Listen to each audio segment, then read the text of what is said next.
Itu sebenarnya dasar awal mula keresahan Mas Fedi itu apa sih? Eh, Bukan resah lagi sih, udah marah sih waktu itu melihat situasinya. Udah saya tuh memang dari dulu tertarik sosial politik, tapi memang lebih pasif. Tapi sampai di satu titik akhirnya nggak bisa pasif lagi sih, saya merasa harus bersuara. Ya melihat kondisi, kalau dihitung mundur tuh dari mulai periode keduanya Pak Jokowi yang mengajak Prabowo masuk ke pemerintahan, dimana buat saya itu adalah keputusan yang tidak ada empati kepada keluarga korban penculikan yang sampai sekarang belum pulang. Itu mulai kepercayaan menurun, terus balik lagi pelemahan KPK, putusan MK yang akhirnya bisa membuat Gibran menjadi wapres, dan sampai akhirnya manuver Pak Jokowi yang memilih untuk mendukung Prabowo di Pilpres 2024 kemarin. Di situ saya merasa justru ada kemungkinan menang, karena pendukung Pak Jokowi masih banyak, dan saya nggak mau Prabowo menang. Dari situ saya mulai bersuara. Mas, tapi kan ketika kita udah mulai bicara politik itu kan pasti akan ada serangan dari buzzer dan lain-lain, dan Mas Fedi pun juga sudah sempat merasakannya di Twitter berapa kali perang sama buzzer. Bahkan meladeni dengan senang hati. Nah itu mungkin di luar itu ada dampak nyatanya ke Mas Fedi nggak sih? Alhamdulillah kalau di luar gini ya, di tempat umum gini nggak ada dampak negatif, alhamdulillah. Justru banyak yang bilang terima kasih sudah bersuara. Ya, cuma di medsos aja sih serangan-serangan itu. Alhamdulillah di dunia nyata nggak. Seruan mereka mau ngeboikot film-film Mas Fedi kerasa nggak kira-kira? Kenapa? Seruan mereka mau ngeboikot film-film Mas Fedi kerasa nggak sampai kemarin rilis film terbaru itu? Alhamdulillah nggak kerasa, karena yang di Laisuk Ibu Tiada alhamdulillah hampir 4 juta. Jadi menurutku kalau bagus ya bagus saja, orang terima, orang menonton. Dan apalagi itu kan saya political statement ya. Saya bukan kriminal, saya bukan koruptor.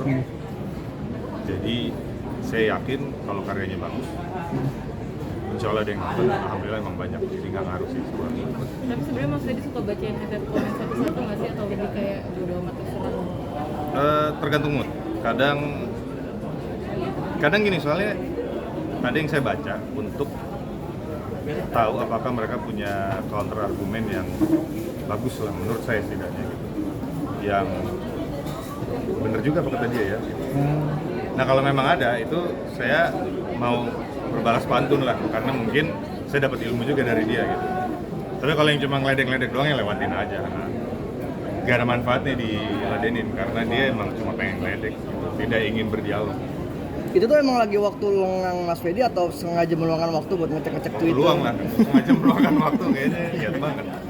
Mas, tapi kalau dari produser ada permintaan gak sih ketika misalkan mau tayang rilis, lu jangan Tune down dulu lah. Ya, tone down dulu gitu. Nggak ada sih. Nggak ada. Dan mereka udah tahu jawaban saya kalau ada yang suruh tone down. Saya bilang, Bapak bagian dari penguasa ya. Menurut saya. Gitu. Tapi alhamdulillah enggak, karena ya itu buat saya kan, kalau ngeliat teman-teman selebritas atau aktor yang pernah terjerat kasus hukum, mungkin sampai di penjara, entah narkoba, entah apa, ya keluar penjara kan mereka bisa kembali berkarir ya. Dan kalau buat saya yang hanya menyuarakan pendapat saya tapi malah dijauhi produser misalnya, menurut saya aneh gitu. Dan semenjak saya bersuara dan bekerja dan syuting dengan para produser, alhamdulillah nggak ada masalah. Mas, yang diserang kan bagian dari penguasa nih. Mungkin teror-teror itu ada nggak sih di DM atau apa? Atau mungkin dihubungi langsung sama politisi gitu, karena kan tiba-tiba. Mas Fedi juga sering beradu argumen dengan beberapa politisi dari partai-partai DM pendukung ada, rezim. cuma DM cuma maki-maki doang. Ancaman gitu, ancaman bentuk ancaman. Ancaman ada, tapi biasanya langsung saya posting balik gitu. Jika Saya share aja nih yang ngancem-ngancem nih. Kan biasanya juga hilang-hilangin akun gitu. Hilang-hilangin apa? Iya. akunnya Di dihilangin. report. Oh, Doxing, enggak sih alhamdulillah. Alhamdulillah nggak ada sampai ke situ. Bahkan notifikasi email yang bilang kalau ada orang berusaha masuk email kamu atau akun kamu, kan kalau kita tuh factor notification kan muncul, ini nggak ada. Tapi kalau serangan ke istri gimana Mas Fedi, ada nggak sih? Apa? Ke keluarga. Istri gitu, mungkin ke keluarga. Ada nggak sih kayak Ada, cuma nggak sebanyak saya sih. Jadi Istri saya masih lebih santai. Tapi istri sempat kayak ada khawatir dan ketakutan ketika Mas Fedi mungkin lagi menyuarakan apa yang dirasa gitu, terus juga banyak juga yang nyerang balik gitu. Ada rasa Ketakutan ada. Saya pun ketakutan juga ada. Tapi kemarahannya lebih besar. Oh iya. Tapi buat menenangkan istri gimana tuh? Selama yang saya omongin itu benar, saya paham betul dan bukan hoax atau bukan fitnah, itu yang bikin tenang sih. Karena itu akan banyak yang pendapat gitu atau sepaham gitu. Bahkan kalau bisa sulit buat di counter karena benar gitu kan. Orang yang belain justru ketahuan buzzernya lo kayak gini mesti dibelain sih gitu kan. Karena udah jelas salah. Jadi ya selama yang diomongin dan istri saya tahu, saya tuh nggak maksa harus gue hari ini belum nge-tweet nih, gue harus nge-tweet gitu apa ya. Istri saya tahu saya nggak kayak gitu. Bener-bener kalau emang udah mulai kesel baru saya nge-tweet lah. Jadi kalaupun ada serangan balik saya bisa counter argumen. Mungkin bisa sedikit nih mau tanya tentang rame saat ini.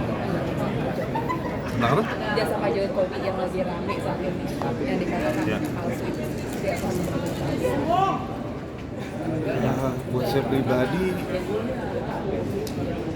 Buat saya pribadi saya nggak memprioritaskan itu sih. Walaupun